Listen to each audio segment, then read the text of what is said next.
And talking about things which have always been a problem, insider threats. You know, back in the early days, there was this kind of Pareto principle, 80-20. 80% of your computer security problems were internal.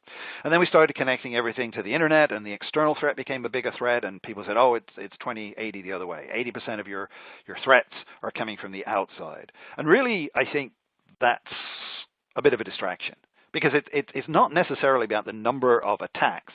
It's the number of successful intrusions or incidents. And, you know, if you've not yet got your execs and your C-suite on board with your efforts to protect against insider threats using things like data loss prevention software and so on, there's one word, and it's Snowden. You know, and actually there's been kind of another Snowden this year. The person who has privilege on the inside, who abuses that privilege, is clearly a weak link. And one of the reasons I think that it's important to stress this is that we've got a lot more stuff out there.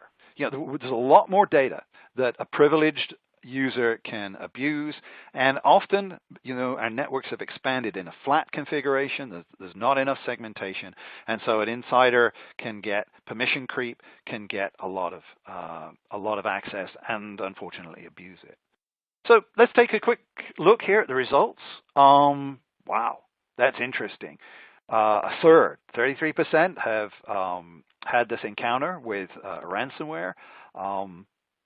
16% have more than one. About 50% no, not that they're aware of. Right, so it's out there.